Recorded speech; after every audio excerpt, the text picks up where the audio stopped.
BJP ನಾಯಕರ ವಿರುದ್ಧ ಪ್ರಿಯಾಂಕ್ ಖರ್ಗೆ ಮುಗಿಬಿದ್ದಿದ್ದಾರೆ. ಪ್ರಜ್ವಲ್ ಈಗ ಎಲ್ಲಿದ್ದಾನೆ ಅನ್ನೋದು ಬಿಜೆಪಿಗೆ ಬೇಕಾಗಿಲ್ಲ. ಬಿಜೆಪಿಗೆ ಸಿಎಂ ಡಿಸಿಎಂ ವಿರುದ್ಧ ಟೀಕೆ ಮಾಡೋದೇ ಕೆಲಸ. ನಮ್ಮ ಪ್ರಶ್ನೆಗಳಿಗೆ ಬಿಜೆಪಿ ಜೆಡಿಎಸ್ ಉತ್ತರ ಕೊಡಬೇಕು. ಸುದ್ದಿ ಬಳಸಿ ಮಾತಾಡೋದು ಬೇಡ, ಕೇಸ್ ಬಗ್ಗೆ ಮಾತಾಡಿ. ವಿಡಿಯೋಗಳು ಕಾರ್ತಿಕ್ ಬಳಿ ಹೇಗೆ ಹೋಯ್ತು ಅಂತ ಪ್ರಶ್ನೆ ಮಾಡಿದ್ದಾರೆ. ಬಿಜೆಪಿ ನಾಯಕರ ವಿರುದ್ಧ ಪ್ರಿಯಾಂಕ್ ಖರ್ಗೆ ವಾಗ್ದಾಳಿ ನಡೆಸಿದ್ದಾರೆ. ದಾರಿ ತಪ್ಪಿಸ್ಬೇಕಂತ ಪ್ರಜ್ವಲ್ ರೇವಣ್ಣ ಕೇಸ್ ಏನಿದೆ ಅದನ್ನ ಹೊರತುಪಡಿಸಿ ಪ್ರಜ್ವಲ್ ರೇವಣ್ಣ ಶೂಟಿಂಗ್ ಯಾಕೆ ಮಾಡ್ದ, ಪ್ರಜ್ವಲ್ ರೇವಣ್ಣ ಯಾಕೆ ಇದು ವೈರಲ್ ಮಾಡಿದ್ರು, ಅದ್ರ ಬಗ್ಗೆ ಎಲ್ಲ ಯಾರು ಚರ್ಚೆ ಮಾಡ್ತಾ ಇಲ್ಲ. ಬಿಜೆಪಿ ಅವ್ರ JDS ಅವ್ರಿಗೆ ಇಂಟ್ರೆಸ್ಟ್ ಇರೋದು ಶಿವಕುಮಾರ್ ಅವ್ರ ಮೇಲೆ, ಸಿದ್ದರಾಮಯ್ಯನವ್ರ ಮೇಲೆ, ಕಾಂಗ್ರೆಸ್ನವರ ವಿವಿಧ ಬೇರೆ ಬೇರೆ ನಾಯಕರ ಮೇಲೆ.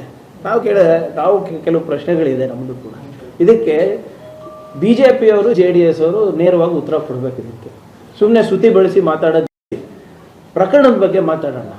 ಮೊದಲನೇದಾಗಿ ಈ ಪ್ರಕರಣ ಮಾಡಿದವ್ರು ಯಾರು, ಇಂಥ ಕೃತ್ಯಗಳನ್ನು ಮಾಡಿ ರೆಕಾರ್ಡ್ ಮಾಡಿದವ್ರು ಯಾರು, ಯಾರ ಮೊಬೈಲ್ ಫೋನ್ನಲ್ಲಿ ಇದು ಸ್ಟೋರ್ ಆಗಿತ್ತು.